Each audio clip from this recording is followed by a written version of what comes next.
Bismillahirrahmanirrahim. Assalamualaikum warahmatullahi wabarakatuh. Waalaikumsalam warahmatullahi wabarakatuh. Alhamdulillahilladzi anzala sakinata fi qulubil mu'minin walhamdulillahilladzi arsala rasulahu bil huda wa dinil haqq liyudhhirahu 'alad dini kullih wa kafaa billahi syahida wa kafaa billahi nasira. Asyhadu an la ilaha illallah wa asyhadu anna Muhammadan abduhu wa rasuluh la nabiyya wa la rasula ba'dah. Allahumma shalli wa sallim ala nabiyyina wa habibina wa maulana Muhammadin wa ala alihi wa ashabihi wa man tabi'ahum bi ihsanin ila yaumiddin, amma ba'd. Alhamdulillah, segala puji bagi Allah yang telah menurunkan ketenangan ke dalam hati-hati kita semuanya. Dan segala puji bagi Allah yang telah menitipkan beragam kenikmatan, rezeki, karunia, kebahagiaan yang masih Allah terus alirkan deras kepada kita semuanya. Dan dari seluruh titipan kebaikan tadi, Allah hanya minta kita satu hal saja, yaitu kita menjadi hamba Allah yang tahu terima kasih. Dan ada satu nikmat yang jauh lebih besar dari itu yang membuat seseorang, kalaupun dia harus tergelincir ke dalam neraka karena kesalahan, karena dosa dan keburukannya, dia tidak akan abadi di dalamnya. Dan nikmat ini disebut sebagai nikmat iman. Dan dengan nikmat iman kita juga bisa percaya bahkan kepada sesuatu yang tidak nampak. Seperti yang sering saya jelaskan bahwa semua yang Allah bebankan kepada kita berupa kebaikan itu yang sifatnya wajib, itu jaminannya hanya pahala. Dan pahala itu nggak pernah kita lihat, ya kan? Pernah lihat pahala? Nggak pernah. Tapi tetap saja kita melakukan kebaikan, kita tetap sholat, kita tetap berlaku baik sama orang. Padahal Allah hanya menjanjikan apa? Pahala. Tapi kita percaya, nah itu iman. Dan sampai hari ini kita belum sempat yang namanya survei alam barzakh. Ya. Siapa tahu mau rihlah ya Bu ya. Yang mau duluannya silahkan. Sekalipun kita belum sempat survei alam barzakh itu ada ataupun tidak, kita percaya alam barzakh itu iman. Ya. Makanya menjadi sebuah kesunahan saat kita melewati pemakaman, yang pertama kita lakukan apa? Mengucapkan salam. Ingat ya, mengucapkan salam bukan bilang permisi. Misi Mbah mau lewat gitu. Gak usah, ucapkan apa? Salam. Salam itu bermanfaat buat mereka, buat orang-orang yang berada di alam kubur. Assalamualaikum ya ahlad diyar, atau assalamualaikum ya ahlal kubur. Ini saya ngebayangin teman-teman di BDS 1 ini banyak betul pahalanya. Hari-hari lewat pemakaman Bu ya, ngucapin salam. Dan kalau sudah mengucapkan salam, ingat kaidahnya jangan nunggu jawaban. Jadi kalau ziarah aja. Assalamualaikum ya ahlal kubur. Ibu kenapa belum masuk? Ustaz belum dijawabin. Ujungan ya. Kalau dijawabin justru jadi masalah. Sama ketika Nabi SAW dengan para sahabat melewati pemakaman dan Nabi mengucapkan salam. Kata sahabat, wahai Rasul, bukankah mereka itu mayit gitu? Maksudnya mereka kan udah mati gitu loh. Kenapa harus disalamin juga? Dan Nabi menyampaikan, dan ini menjadi pelajaran buat kita semuanya, bahwa mereka nih kata Nabi itu mendapati kebaikan dari salam yang kalian ucapkan. Jadi semoga keselamatan terlimpah untuk kalian. Ini mereka senang betul. Jadi mereka itu senang betul. Jadi kalau lewat pemakaman, paling tidak kalau nggak sempat mendoakan Allahumma gfir lahum warhamhum wa'afihim wa'fu anhum, paling tidak kita mengucapkan salam. Baik, dan itu iman Bunda. Kita sekalipun nggak tahu nih dijawabin atau enggak, ya terserah. Yang jelas mereka dapat kebaikan dan kita mengimani itu, itulah iman. Maka patut bersyukur kalau hari ini Allah masih menitipkan nikmat yang satu ini. Bahagia sudah Bu, bahagia. Jadi orang beriman itu harusnya bahagia. Gimana nggak bahagia coba? Jaminan kebaikan ada. Kemarin ada yang tanya, Ustadz, yang menanggung rizki orang-orang yang nggak beriman itu siapa? Yang menanggung rezekinya nih siapa? Kalau kita kan jelas Allah. Maka saya berikan pertanyaan balik. Kira-kira ada nggak yang menciptakan selain Allah? Nggak ada. Nah berarti berlaku firman Allah, wa ma min dabbatin habbatin fil ardi illa 'alallahi rizquha. Tidak ada satu makhluk hidup yang melata di atas muka bumi ini kecuali telah Allah tanggung rezekinya. Dia mau iman, mau kafir, mau bersyukur, mau enggak, siapa yang nanggung rezekinya? Allah. Selama dia hidup, baik itu tanaman, hewan, bahkan manusia, jin bahkan, semuanya Allah tanggung. Nah, yang membedakan itu gini Bunda. Bunda bekerja misalnya ada sebagian yang bekerja atau suaminya bekerja. Ketika suami para bunda sekalian bekerja, itu dapat gaji, benar nggak? Ya. Selain dapat gaji, dapat juga pahala. Kenapa? Karena menjemput rizki untuk pasangan hidup, untuk anak-anak itu hukumnya apa? Wajib. Ya Bunda ya. Jadi para lelaki, para suami, ketika mereka menjemput rizki untuk keluarganya, dia dijatuhi hukuman wajib. Dan seseorang ketika selesai menunaikan kewajiban, dia dapat apa? Pahala. Itu bedanya. Jadi kalau ada orang tanya, Ustadz, gimana kalau misalnya dia non muslim terus memberikan kemanfaatan buat orang? Allah adil. Allah kasih dia rezeki. Coba, misalnya ada dokter non muslim, dapat nggak rezeki? Dapat, banyak pun. Atau ada pertanyaan yang kemarin viral itu, Ustadz, gimana kalau misalnya ada orang yang nggak seiman dengan kita memberikan pengobatan dan dia bermanfaat buat orang?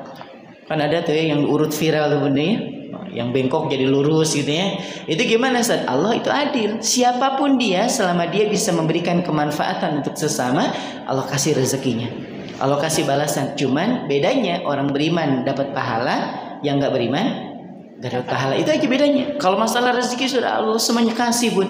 Selama bisa ngasih kemanfaatan dikasih. Mau beriman mau enggak tetap dikasih. Cuman bedanya mereka tidak mendapatkan pahala. Itu aja bedanya. Baik. Dan mudah-mudahan dengan nikmat iman ini semua kebaikan yang kita lakukan akan berbuah pahala. Karena iman ini pertaruhan Ibu. Pertaruhan kita bisa bahagia di dunia dan juga bisa bahagia di akhirat. Atau sebaliknya, dengan nikmat iman. Seperti yang bulan lalu saya sampaikan tentang orang yang paling terakhir. Ini kalau Bunda suka nonton drakor, ada yang suka nonton drakor? Ada ya. Ini lebih dramatis dibanding dengan film drakor Bunda. Lebih dramatis. Ketika Allah meminta kepada malaikat yang ada di neraka, cari di antara hambaku yang masih punya iman, digali itu Pun. Kata malaikat, nggak ada ya Allah, udah habis, semuanya udah masuk surga. Gali itu, digali lagi. Namanya malaikat Bun ya. Malaikat itu makhluk Allah yang senantiasa melakukan apa yang Allah perintahkan dan tidak pernah bermaksiat. Kata Allah, gali, digali sampai kerak neraka yang paling dalam. Kemudian ditemukan satu makhluk yang udah nggak jelas bentuknya. Dikeluarkan, dia merangkak Bun. Ya Allah, ngesot lah bahasa kitanya nih. Ngesot keluar dari neraka, dan dia pun ngesot juga masuk ke dalam surga. Dan dia menjadi orang yang paling terakhir yang Nabi ceritakan keluar dari dalam neraka, dan menjadi orang yang paling akhir masuk ke dalam surga. Ada kebaikannya enggak? Ada, satu aja, dia masih punya iman. Coba.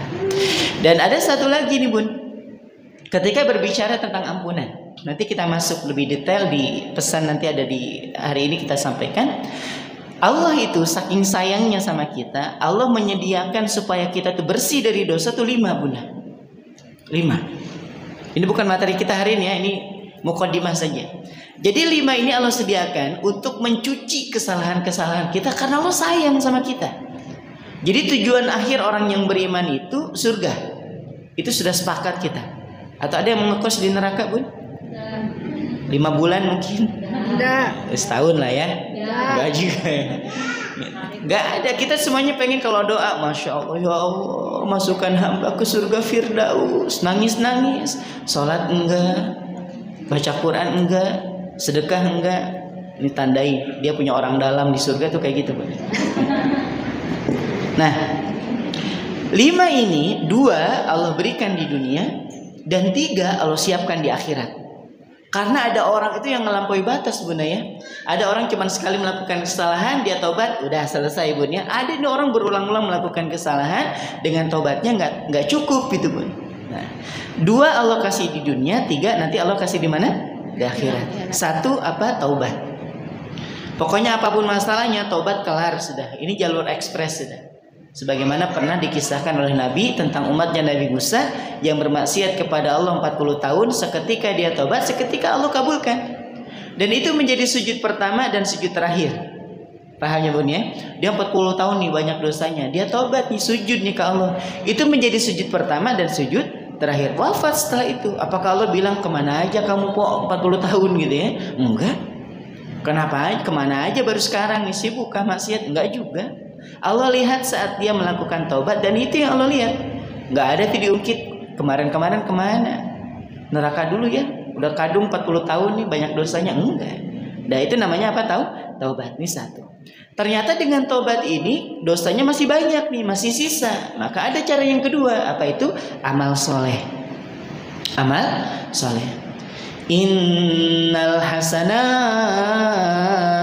sesungguhnya hasanat itu kebaikan-kebaikan, yudhibnas sayyiat, itu bisa menggugurkan atau bisa menghilangkan dosa-dosa. Jadi Bunda, gambarannya gini. Bunda hari ini ke majelis ilmu nih, kumpul-kumpul di taman surga kayak gini. Bunda bukan hanya akan mendapatkan pahala, tapi juga Allah gugurkan dosa. Karena satu kebaikan yang kita lakukan itu bukan hanya akan menambah pahala, tapi dia bisa menjadi penggugur dosa. Makanya bagi laki-laki nih, bagi para laki-laki yang biasa sholat Jumat, atau Bunda yang rumahnya dekat dengan masjid yang siwer-siwer lah kedengaran suaranya ya, itu khotib akan menyampaikan satu hadis Nabi, ittaqillaha haitsuma kunta, bertakwalah engkau dimanapun engkau berada, wa atbi'is sayyi'atal hasanata tamhuha, iringilah keburukan-keburukan di masa lampaumu itu dengan kebaikan hari ini. Kenapa? Karena kebaikan hari ini bisa menggugurkan dosa-dosa di masa lalu, gitu Bunda. Jadi nggak apa-apa misalnya ngerasa ya Allah, saya dulu nggak kenal hijab, saya dulu nggak kenal sholat, nggak kenal puasa, tapi nih setelah pindah ke perumahan ini, atau Bunda dikenalkan dengan teman-teman yang ada di BDS 1, ikut pengajian tuh, terus aja rutin ikut pengajian, nggak apa-apa. Dulu yang lalu biarin aja, nggak masalah. Boleh jadi ketika Bunda melakukan pertaubatan itu udah digugurkan, tapi masih banyak kesalahannya. Nah melalui amal soleh itu bisa menjadi wasilah penggugur dosa. Udah 2 nih. Ternyata masih banyak juga nih salahnya, nggak ketutup. Dengan taubatnya nggak ketutup, dengan amal solehnya juga masih nggak ketutup. 3 masih tersisa Bunda ya. Dan 3 ini diberikan di mana? Di akhirat. Apa yang pertama? Yang pertama adalah syafaat dari baginda Nabi Muhammad Sallallahu Alaihi Wasallam. Datang nih ya Rasulullah, nih dosanya masih nyisa. Coba nanti perhatikan Bunda kalau pas pulang lagi santai-santai, hadis tentang syafaat pada hari kiamat. Banyak nanti. Ada salah satu hadis itu, Masya Allah, dramatis betul Nabi kita itu ya. Nanti di akhirat itu saat orang beriman ada sebagian yang sudah dimasukkan ke dalam surga, ada sebagian yang nyemplung ke dalam neraka. Karena Allah ngasih penawaran, mau kuselamatkan setengah dari umatmu yang masuk ke dalam neraka, atau mau kuberikan kesempatan engkau untuk memberikan syafaat. Sekiranya kita mau hitung-hitungan, ya setengahnya aja deh keluarin gitu kan, kasihan gitu ya. Tapi Nabi bilang enggak ya Allah, aku minta syafaat aja. Maka Nabi langsung bersujud kepada Allah dengan tempoh yang lama sampai Allah menyampaikan irfa' ra'sak, angkat kepala engkau wahai Muhammad. Enggak ya Allah, kenapa? Masih banyak umatku yang masuk di dalam neraka. Sujud tuh lama. Maka silahkan kata Allah berikan syafaat, dikeluarin tuh sebagian. Sujud lagi tuh lama Bun sujudnya. Apa kata Allah? Irfa' ra'sak, angkat kepala engkau wahai Muhammad. Enggak ya Allah, kenapa? Masih ada di antara hamba engkau, di antara umatku yang masih berada di dalam neraka. Keluarin ya Allah. Ya udah dikasih lagi terus seperti itu. Dramatis Bunda tidak akhirat itu. Nah ternyata saking banyaknya salah nggak dapat juga syafaat. Kan syafaat itu gambarannya gini. Kita nih baju Bunda nih, Bunda sayang betul sama baju itu. Istilahnya jemur pakai Bu ya, ada nggak? Ada. Bunda kalau udah suka sama baju ya, suka sama baju itu. Ayah Bunda bingung nggak punya baju. Ya Allah baju numpuk tuh Bun padahal. Maksudnya bajunya belum dicuci, itu aja masalahnya. Baju yang Bunda suka itu belum dicuci, belum dijemur gitu ya. Bunda bilang apa? Nggak ada baju nah buat kondangan. Padahal bajunya banyak. Tapi karena Bunda suka betul dengan baju itu, jemur pakai istilahnya, cuci jemur pakai, cuci jemur pakai. Nah ternyata robek di bagian bawahnya sedikit. Bunda buang atau Bunda jahit? Jahit. Ini nah tolong jahitkan baju kesayangan saya, dijahit. Besoknya robek lagi sebelah kirinya. Datang lagi ke tempat jahit, ini baju kesayangan saya dijahit lebih rapi, dijahit. Itu kalau cuma robek sedikit, lubangnya sedikit. Gimana bunda punya baju, pas lagi bunda lagi gosok nih, terima telepon, keenakan terima telepon, bolong, tembus depan belakang. Kira-kira, ini kira-kira aja, tetap dijahit kah bun? Enggak, beli yang baru. Ini jadi alas kaki aja udah untung betul nih baju ya. Kita mau datang ke tukang jahit, tolong dijahitin, kata tukang jahit ini bukan dijahit lagi, ditambal sudah ini, paham ya? Dan kalaupun ditambal juga nggak elok dilihatnya kan, tengah-tengah bolong kayak sangkanya sendal bolong kan, ya udah akhirnya dibuang. Nah sambil dengan syafaat kita datang, kalau dosa kita itu sedikit itu masih bisa disyafaati. Tapi kalau dosa kita banyak, nggak dapat syafaat nih. Tapi kan Allah sayang, baru satu nih di akhirat, syafaat nggak dapat nih karena dosanya terlampau besar. Ada yang kedua, ini murni haknya Allah, yaitu rahmatnya Allah berupa ampunan. Ampunan Allah deh, tulis di situ. Ampunan Allah. Ini rahmat ini spesial. Nabi bercerita, hadis ini diriwayatkan oleh Imam Ahmad dan juga Imam Tirmizi dengan derajat yang sahih. Jadi ada seorang hamba nih, sini dipanggil pada hari kiamat. Datang tuh seorang hamba, nunduk aja. Kenapa? Karena dia tahu nih bakal neraka, udah pasti sudah. Bakal neraka nih orang banyak betul keburukannya, maka diserahkan kepadanya 99 catatan. Jadi 99 kartu isinya apa? Catatan. Dibuka tuh sama Allah. Satu catatan dibuka dan dibentangkan sejauh mata memandang, isinya dosa. Bunda kebayang nggak? Misalnya ngelihat yang paling jauh aja, berapa ratus meter kan Bun ya? Jauh betul. Dan itu isinya dosa semuanya. Maka Allah bertanya nih ke si hambanya ini, adakah engkau tidak melakukan dosa tapi ada catatannya di sini? Nggak ada ya Allah, itu memang dosa saya. Atau mungkin malaikatku keliru dalam memberikan catatan? Nggak ada ya Allah, semua nih sudah dilihatin satu-satu, memang itu dosa saya. Dan pertanyaan selanjutnya, tidakkah engkau memiliki kebaikan barang sedikit? Ini udah pertanyaan ujung Bun, udah mentok sudah nih pertanyaan. Engkau nggak punya kah kebaikan barang sedikit? Nggak ada ya Allah, nggak ada, semuanya dosa. Ini udah selesai belum? Belum. Kata Allah apa? Engkau masih punya kebaikan. Engkau masih punya kebaikan. Padahal dari satu kartu saja itu sejauh mata memandang isinya dosa. Yang Allah kasih berapa kartu? 99. Ya Allah. Kata Allah, engkau masih punya kebaikan. Ya benar ya Allah, benar engkau masih punya kebaikan. Maka diserahkan kepadanya satu kartu. Ini kalau Bunda mau cari silahkan aja, nanti buka hadis kartu ajaib. Oh ada, keluar Bun, yakin deh. Hadis kartu ajaib, atau bahasa Arabnya hadis bitokoh namanya, hadis tentang kartu ajaib. Maka Allah memberikan satu kartu ini kepada hambanya. Ini buka, enggak ya Allah malu. Buka aja. Ya Allah, satu kartu saja itu bisa membuat hamba tertunduk malu di hadapan engkau hari ini. Apalagi kalau ditambah satu jadi 100 Bun. Tadi kan 99 tambah 1 jadi 100. Ya Allah, malu sudah. Nggak apa-apa, dibuka aja. Dibuka tuh. Ternyata dia masih punya kebaikan. Ada satu kartu yang di dalamnya ada kalimat asyhadu alla ilaha illallah wa asyhadu anna muhammadan abduhu wa rasuluh. Dia masih punya iman Bunda. Dan dari nikmat iman ini, itu bisa menutup kekurangan atau bisa menutup 99 kartu yang sudah Allah berikan kepadanya berupa catatan dosa, diimbangi dengan cukup dengan satu kartu. Itu namanya rahmat Bu. Rahmat. Nggak semuanya memang yang dapat ya. Kita nggak pernah tahu amalan dia yang tersembunyi. Kan kita ngelihatnya gini, ada orang banyak betul keburukannya sampai kita bilang jauh Ustaz dia itu dari hidayah gitu ya. Ternyata dia punya amalan yang bisa jadi lebih hebat dari kita. Mungkin kita sholatnya rajin, dia sholatnya malas-malesan, tapi bakti dia sama orang tua, ada nggak yang kayak gitu? Ada. Saya lihat ada orang tatoan gitu ya, orang tatoan gitu. Satu hari ada kesempatan kunjungan ke rumahnya. Ya Allah, Masya Allah, sama ibunya itu nunduk betul, tatoan. Kalau dulu tuh urakan betul gitu. Kalau diajak sholat tuh, nanti aja selesai di rumah aja katanya. Ya kalau diajak sholat ke masjid tuh kelihatannya malas betul, nggak mau gitu. Nanti aja sholat di rumah aja. Tapi kalau pas lagi ke rumahnya, ya Allah, nunduk betul deh sama ibunya, cium tangan gitu ya. Nah tolong ini, langsung segera. Itu saya lagi ngobrol.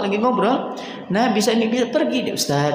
Saya dulu Ustaz, lama loh Ustaz, mungkin setengah jaman saya baru balik katanya. Ibu minta dibelikan Ya udah saya pamitan juga, setengah jam masa ditinggal sama ibunya kan nggak enak. Udah pamitan, ya Allah, ini orang bisa jadi kayak gitu. Menurut kita ini orang buruk nih, tapi ternyata dia punya amalan tersembunyi yang bisa jadi lebih baik daripada kita. Nah, orang seperti ini jarang, memang jarang. Terus kemudian dia mendapati kebaikan dari 2 kalimat syahadat tadi, dan dia memperoleh kebaikan nanti di surga. Oke. Ternyata nggak dapat juga nih kita.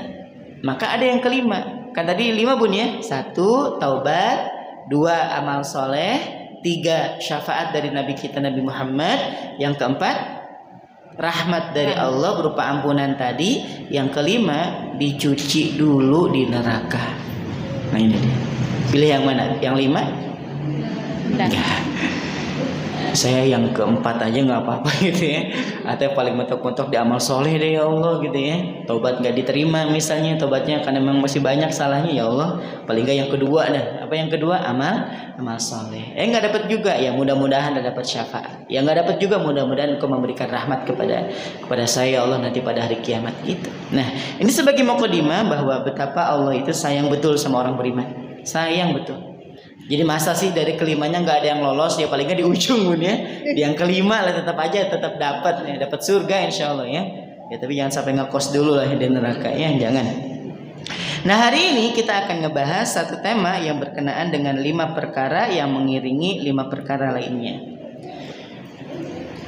Ini diambil dari kitab yang sama ya, kitab Nasaihul Ibad yang disusun oleh Syekh Nawawi Al-Bantani, dan ini adalah pernyataan atau perkataan dari Rasulullah sallallahu alaihi wasallam. Nabi sallallahu alaihi wasallam bersabda, "La yu'tillahu li ahadin khamsan illa wa qad a'adda lahu khamsan ukhra." Jadi Allah itu tidaklah memberikan kepada seseorang itu 5 perkara atau 5 hal kecuali Allah sediakan baginya 5 hal yang akan mengiringinya. Jadi nih Allah tuh gak bakal ngasih dia 5 sesuatu nih, kecuali Allah sudah menyediakan 5 yang lainnya yang akan mengiringi yang 5 tadi. Gitu ya.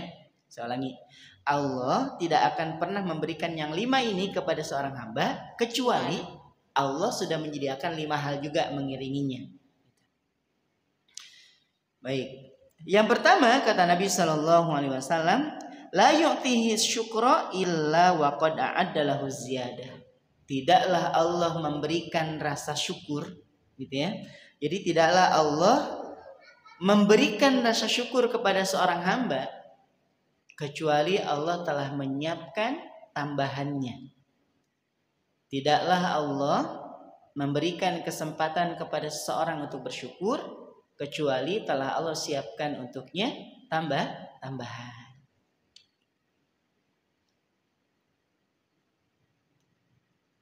Penjelasannya gimana Ustadz? Gini, kita ini para bunda yang solihah punya hati yang Allah bolak-balikan. Kadang bahagia ya, kadang sebel banget gitu ya. Kadang mood, kadang nggak mood gitu. Kadang ada kalanya kita ini punya temperamen. Tahu temperamen? Tahu? Senggol bacok. Apa lihat-lihat? Tahu? Ngeri maunya. Padahal nggak ada ngeliat juga. Cuma pas papasan aja matanya gitu ya. Lagi sensi, ya PMS. Ya. Ada kalanya Allah itu memberikan kita itu untuk bisa bersyukur. Nah masalahnya kadang orang itu nggak peka gitu. Kadang orang itu tidak peka terhadap sapaan Allah ini. Contohnya gimana? Contohnya syukur itu kan diucapkan dengan lisan, diyakini dengan hati, terus dibuktikan dengan perbuatan.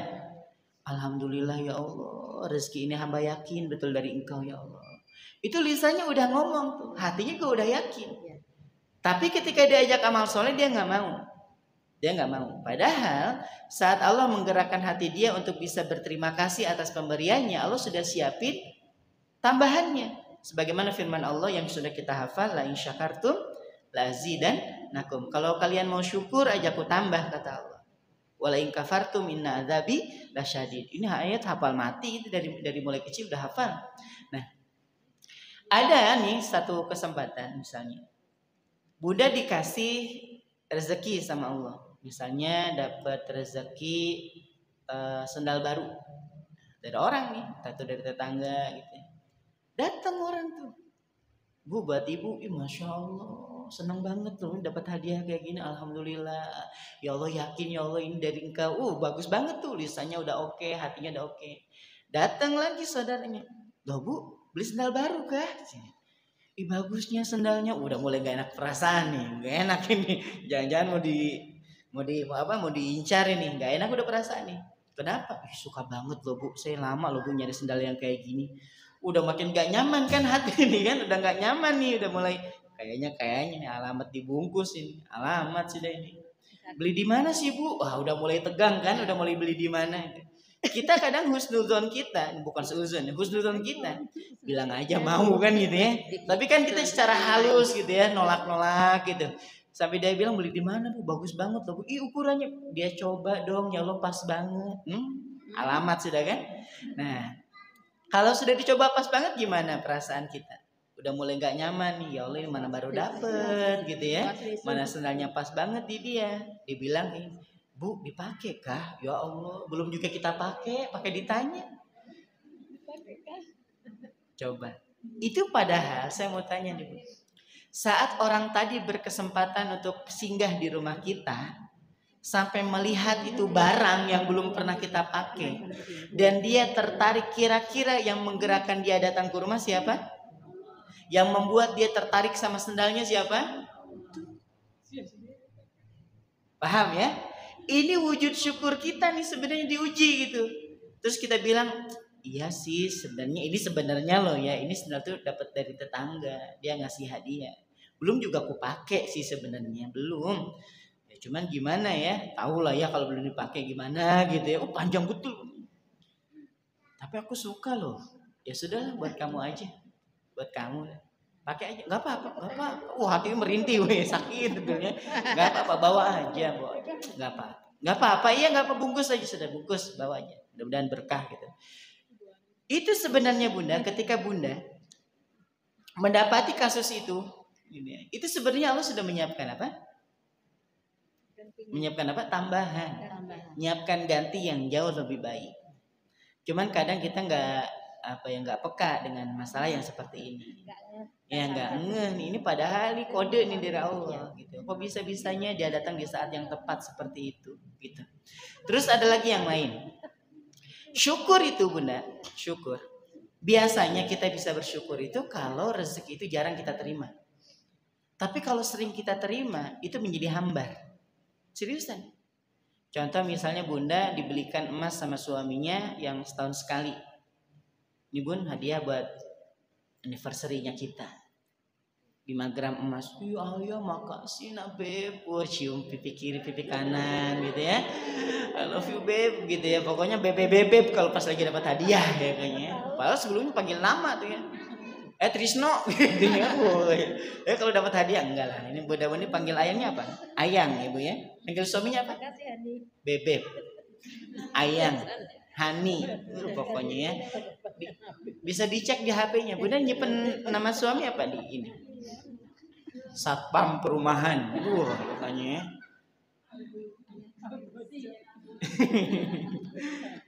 Ya Bunda apa biasanya? Ayahnya anak-anak itu sudah bentok sudah itu ya. Kasihlah nama-nama yang baik. My beloved misalnya. Ayangku, bebeb dan seterusnya. Nah, kita ini Bunda kita ini bukan juga baby besar ya, baby besar bukan. Nih Bunda. Kita ini kalau dapat hadiah yang jarang kita terima itu syukurnya beda. Makasih ayah, makasih. Apapun itu. Dapat rumah, sujud syukur ya Bun ya. Dapat mobil, dapat motor itu sujud syukurnya beda. Tapi untuk nikmat yang udah hari-hari kita biasa terima itu syukurnya jadi kurang. Nih. Di Balikpapan nih Bun ya, dia ini habis selesai operasi mata. Dari lahir matanya bermasalah sampai kemudian dia ada rezeki untuk bisa operasi mata. Itu dia bilang ke dokternya, dok, kalau nanti buka nih perban nih gitu ya. Pokoknya saya nggak mau buka kecuali nanti di rumah itu ada syukuran. Jadi pas di rumah itu dia masih diperban. Dokternya memang ada di situ mendampingi. Dia punya uang untuk bayar kan ya. Dan akhirnya ngadain syukuran. Udah baca Al-Fatihah, kita doa bareng-bareng, dibuka tuh kayak gunting pita gitu Bun. Ya Allah pujungan memang orang ini ya. Kayak mau buka perumahan atau buka toko gitu. Jadi pas gunting pita nih ceritanya sama dokter dibuka nih. Dan dia bisa ngelihat dong, ya Allah ngelihat istri, gitu ngelihat anaknya. Dia bisa baru ngelihat sejelas itu gitu Mbak. Sujud syukur dia Bunda. Coba Cung angkat tangan di sini yang hari ini aja, yang ketika melek tadi subuh tuh buka mata, ngelihat dunia langsung sujud syukur gitu. Ya Allah terima kasih atas nikmat melihat ini. Ada nggak? 100.000? Ayo. Ada? Alhamdulillah. Alhamdulillah. Ada nggak yang sampai sujud syukur? Nggak ada. Biasa aja. Kenapa? Karena nikmat itu sudah biasa kita gunakan hari-hari. Sama seperti orang yang nggak bisa jalan Bu ya, yang stroke itu. Pas bisa jalan, ya Allah sujud syukur dia. Kenapa? Karena itu menjadi hal yang baru buat dia. Sedangkan kita hari-hari jalan, hari-hari bekerja, hari-hari ngomong, hari-hari melihat. Enggak juga tuh sampai ya Allah terima kasih atas kedua kaki yang dengannya hamba bisa berjalan. Enggak ada. Karena nikmat tadi terlampau sering kita terima. Nah, nanti ada kiranya, ada kalanya Allah tuh ngasih di dalam hati kita perasaan untuk mensyukuri kedua kaki. Pas Bunda lagi jepit-jepitin gunting kuku nih di bagian kaki, ada perasaan dalam hati untuk bersyukur atas nikmat kaki, langsung aja gini, alhamdulillah ya Allah, terima kasih untuk kedua kaki yang dengannya hamba bisa berjalan. Itu sebenarnya Allah pengen ngasih tambahan. Apapun itu Bunda punya rumah nih, syukuri. Bunda punya barang baru, paket gitu Bu ya, hari-hari kan paket gitu. Syukuri alhamdulillah. Nah sama ketika suami pulang juga gak enak perasaannya. Disyukuri, bukan biar ditambah suaminya, bukan ya. Alhamdulillah ya Allah, suami hamba ini pulang ya dalam keadaan sehat dan seterusnya. Kenapa? Dengan syukur tadi ada perasaan bersyukur, sebenarnya Allah pengen ngasih tambahan. Bahasa sederhananya nih, mau ditambah nggak? Mau ya Allah nih. Ku hadirkan rasa syukur dulu, mau nggak disambut? Mau ya Allah, terima kasih ya Allah untuk itu, maka dikasih. Ini bahasa kitanya nih. Kamu ngapain dulu kek supaya ku tambah gitu? Ngapain kek sholat kek 2 rakaat sebagai wujud syukur? Atau bilang alhamdulillah kek biar nanti ku tambah lagi rezekinya setelah itu. Baik, itu satu. Jadi tidaklah Allah menghadirkan rasa syukur di dalam hati kecuali memang Allah pengen ngasih tambahan. Yang kedua,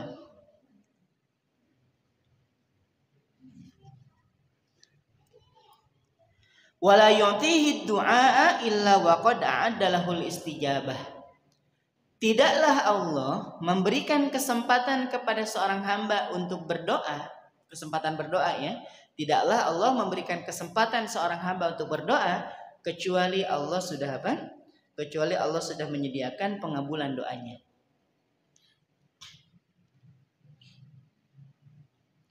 Tidaklah Allah memberinya kesempatan untuk berdoa kecuali memang Allah sudah sediakan pengabulan doanya.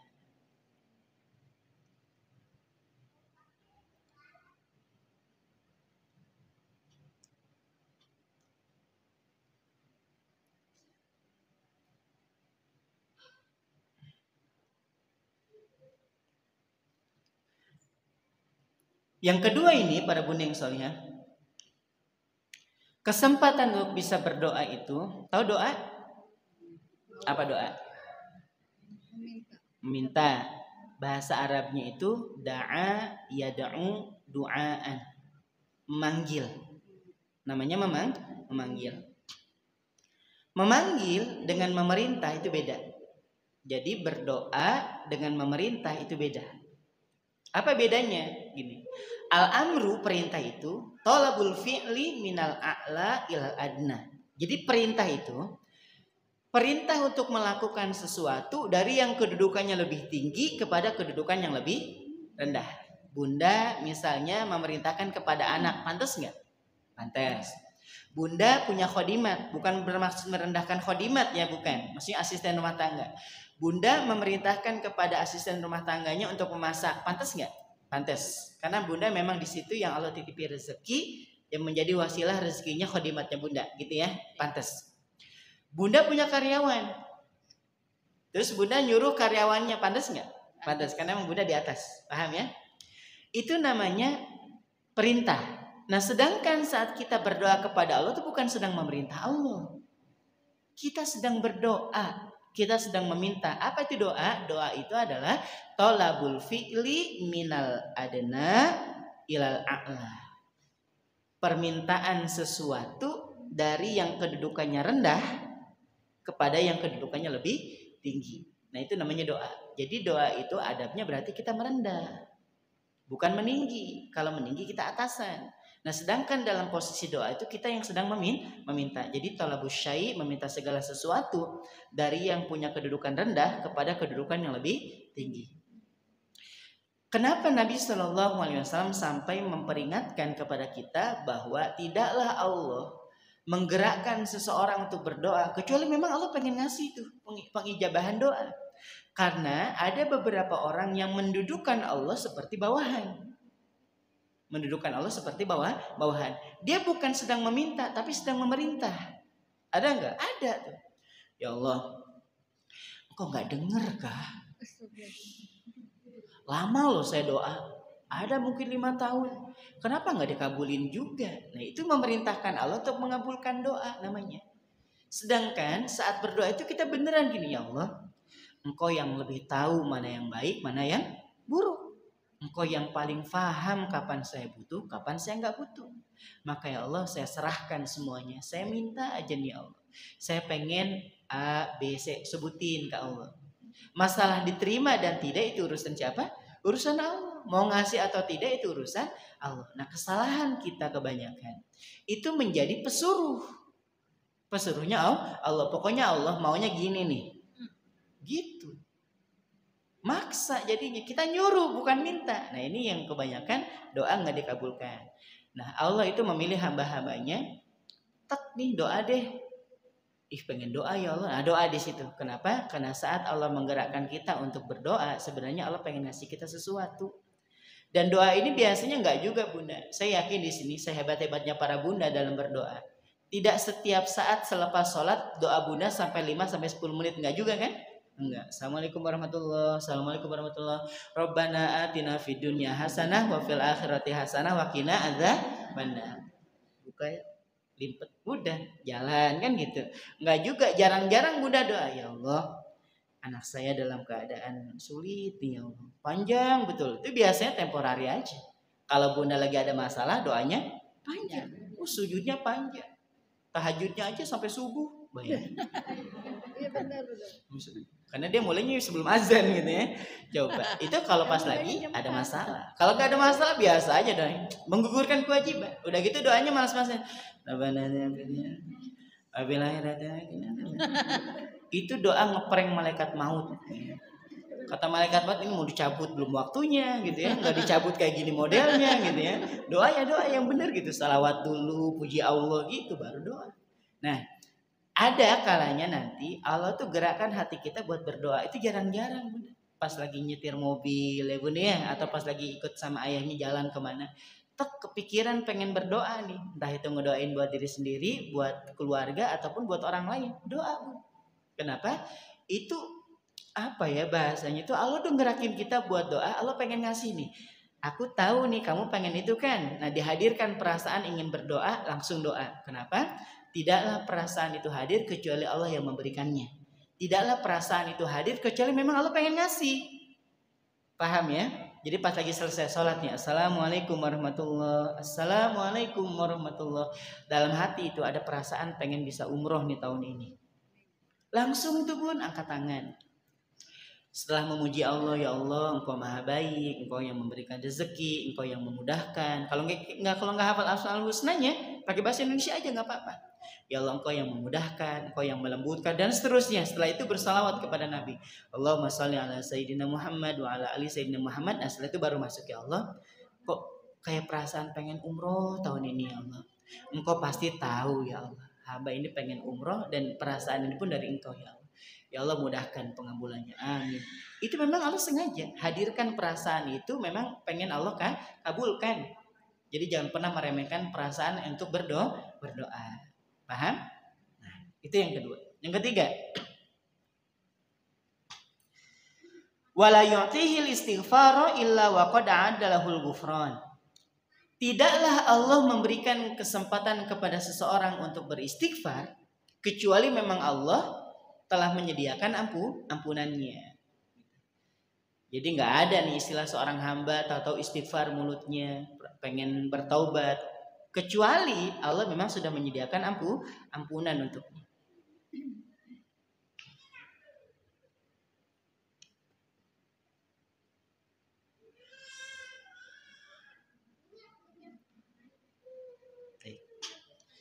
Kita sambung ke yang keempat karena ini kurang lebih sama. Nanti kita bedain mana sayyiat, mana dzunub. Nah, setelah ini, yang keempat kata Nabi Shallallahu Alaihi Wasallam, wala yu'tihi taubah illa wa qad adalahul qabul.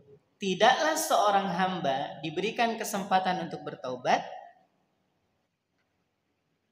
Tidaklah seorang hamba diberikan kesempatan untuk bertaubat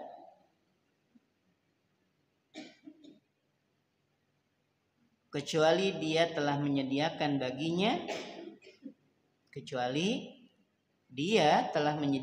baginya pintu penerimaan taubat. Pintu penerimaan taubat. Nah, dua ini kita bahas.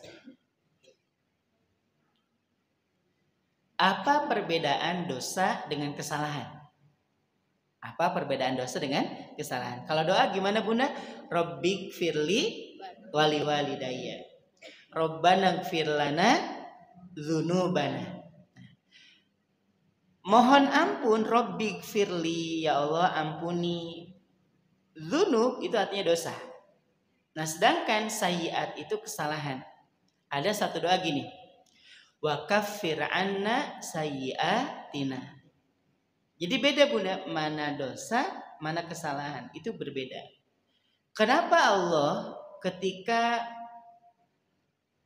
menyampaikan untuk menggugurkan dosa itu dengan apa? Dengan permohonan ampun, sedangkan untuk kesalahan itu cukup dengan meminta maaf.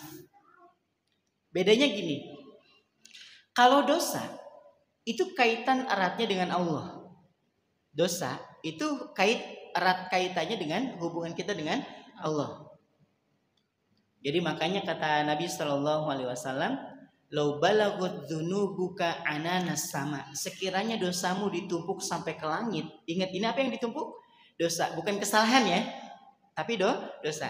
Sekiranya dosamu ditumpuk sampai ke langit, summa astaghfartani, kemudian engkau mohon ampun kepadaku, kata Allah, mohon ampun. Taubatan itu ya istighfar gitu ya. Ghafartu laka, ku ampuni engkau. Itu untuk masalah dosa. Paham?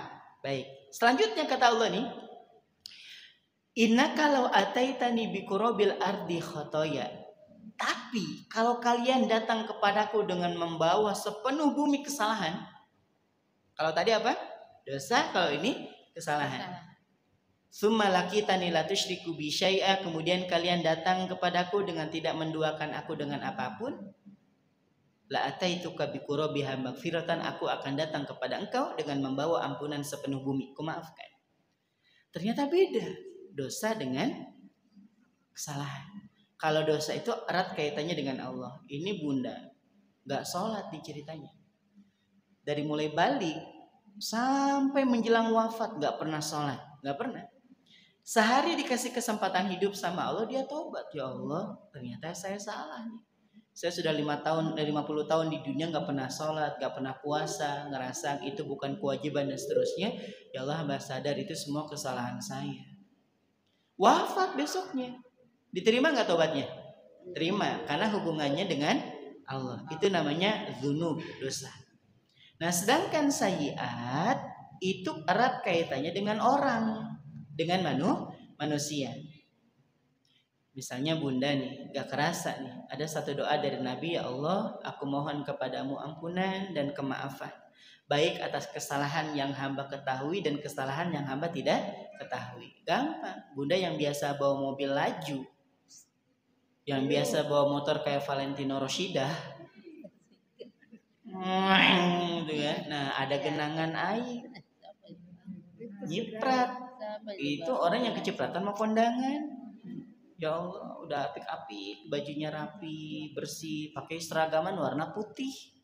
Coba. Dan Bunda lewat ngeng, kena tuh. Bu itu.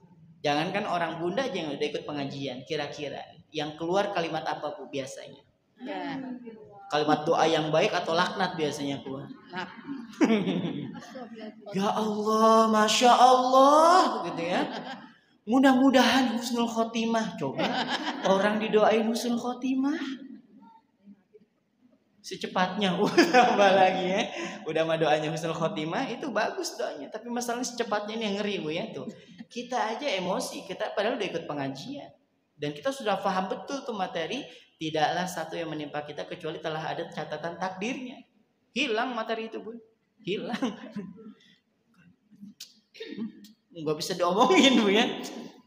Ngomel aja dari hati itu kayak gitu Bunda. Nah, termasuk halnya kesalahan. Kita melakukan kesalahan yang kayak tadi itu. Itu Allah nggak mau tahu yang kayak gitu Bunda. Selesaikan dulu. Bunda punya rumah, terus renovasi rumah. Karena Bunda pengen hemat, akhirnya Bunda renovnya itu di hari-hari libur. Satu Ahad misalnya. Itu satu Ahad itu buat orang yang bekerja itu jadi waktu istirahat. Ya Bun ya. Baru juga rebahan. Ya Allah. Ya kan? Itu biasanya itu. Makanya saya berpesan betul ya. Bukan berarti nggak boleh, bukan. Saya berpesan buat para bunda yang sedang merenov rumahnya. Kalau memang ada rezekinya lebih, minta tukang untuk segera menyelesaikan. Kasih tempo seminggu misalnya, jangan dicicil. Kalau bisa ya, ini bukan kewajiban juga. Kenapa?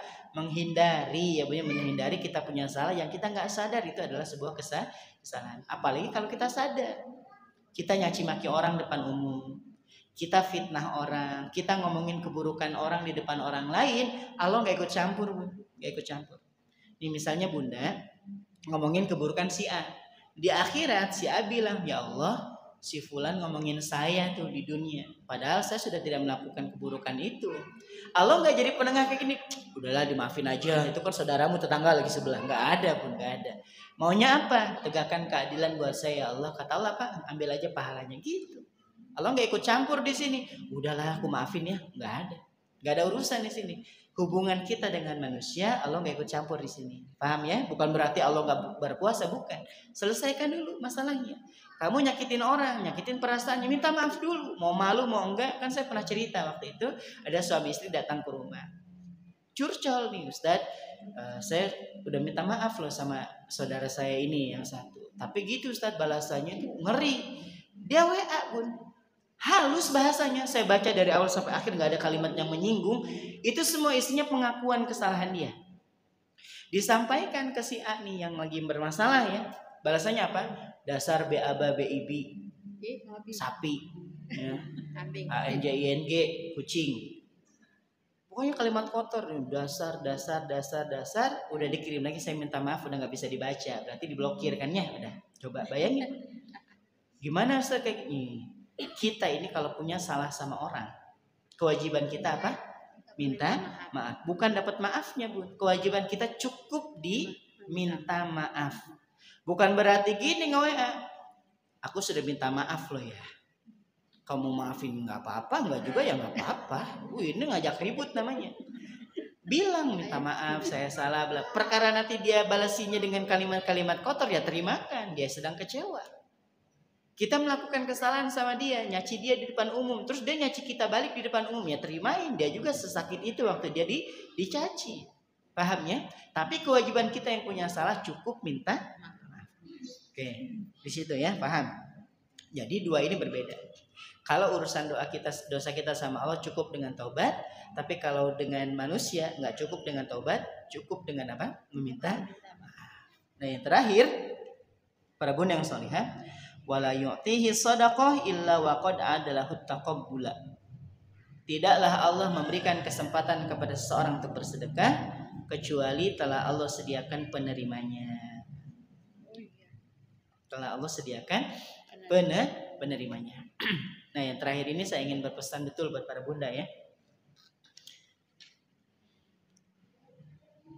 Ada satu hadis Nabi, ittaqu firasyatal mu'min fa innahu yara binurillah. Berhati-hatilah kalian terhadap firasatnya orang beriman. Tahu firasat? Feeling. Feeling. Berhati-hatilah kalian terhadap firasatnya orang beriman. Kenapa? Karena firasatnya orang beriman itu melihatnya dengan cahayanya Allah. Lagi di jalan, ada orang jualan koran. Gak pernahnya Bunda beli koran. Allah hadirkan perasaan untuk apa? Beli. Maka beli. Karena jarang-jarang Bunda punya perasaan seperti itu kan. Beli. Dan niatkan untuk apa? Bersedekah. Berapa? 2.000 Bun, koran masih 2.000 ya kan? 2.000, kasih 5.000. Bu, kembaliannya gak usah, buat adik aja. Itu Bun, dia bilang, makasih loh Bu, makasih, mudah-mudahan panjang doanya. Padahal cuma 3.000. Panjang betul doanya. Kalau perlu baca Yasinnya di situ. Cuma karena lampu merah kan ya, nggak sempat baca Yasin. Paling dia doain doa yang baik-baik. Dah selesai. Nah, ada lagi datang ke rumah, Bun, tahu nggak? Di Pondok Anu itu lagi kurang bata loh. Berapa lagi? Mungkin sekitar 500-an aja itu kurang. Pertanyaan saya, itu tetangga sampai ke rumah ibu, sampai permohonan proposal melalui lisannya, itu atas izin siapa? Allah. Dan tidaklah ada kesempatan seseorang digerakkan hatinya nih pengen bersedekah kecuali memang Allah sudah sediakan apa? Penerimanya. Ini untuk menepis kekhawatiran kita kalau kita sedekah nyampe nggak? Nyampe Bunda. Masih nyampe. Entah itu melalui jalur kita sendiri atau melalui jalurnya orang lain. Supaya menepis kayak gini, nanti nyampe nggak? Nyampe. Tidaklah seseorang itu digerakkan hatinya untuk bisa bersedekah kecuali memang Allah sudah sediakan penerimanya. Udah ada penerimanya Bunda, jadi jangan khawatir. Jadi kalau pas buka WA di grup ternyata ada kayak yang mau patungan itu, nah ada orang yang masuk sekolah kurang dananya, berapa lagi kurangnya? 500.000. Itu sampai kebaca nih. Siapa yang membuat kita bisa membaca? Allah. Kadang ada ini WA, saya yakin Bunda punya grup banyak Bun ya. Grup Mama Rempong, Mama Solihah, pokoknya banyak lah grupnya. Di BDS aja saya yakin ini ada grup PKK, grup RT, grup pengajian, kajian rutin, tim inti pengajian. Coba bayangin. Itu baru di BDS. Tahu dong ya, itu baru di BDS 1. Belum lagi di sekolah, grup komite, kepanitiaan, bla bla, banyak nggak? Banyak. Grup Bidadari Surga, wah. Nah, kan banyak tuh. Kadang WA itu kita scroll aja Bun ya. Ada WA masuk banyak, udah gitu aja scroll aja gitu. Ada kalanya tuh diperhatikan betul, dibutuhkan. Sudah ya Allah, ini nggak mungkin salah ini sudah. Ini memang kesempatan buat saya. Kenapa? Karena Allah ketika menggerakkan kita perasaan untuk bisa bersedekah, itu Allah pengen ngasih ini loh, ada penerimanya. Terus kita bilang nanti aja lah, ya udah lewat gitu. Maka berhati-hatilah terhadap firasatnya orang yang beriman. Kalau Bunda ada yang jual kerupuk keliling, ada kan? Kerupuk ikan ya biasanya Bu ya. Kerupuk 5.000 satu, misalnya 10.000 3 gitu. Gak pernahnya beli, tapi ada perasaan ya Allah kok pengen beli ya. Beli Bun, beli. Ada kebaikan di sana. Karena tidaklah Allah menggerakkan hati seseorang untuk memberikan sesuatu kecuali memang Allah hadirkan penerimanya memang gitu. Paham ya? Wallahu a'lam bishawab. Mungkin ini yang bisa disampaikan. Kurang lebihnya mau dimaafkan. Kalau ada yang bertanyakan dipersilahkan. Saya kembalikan kepada MC. Assalamualaikum warahmatullahi wabarakatuh.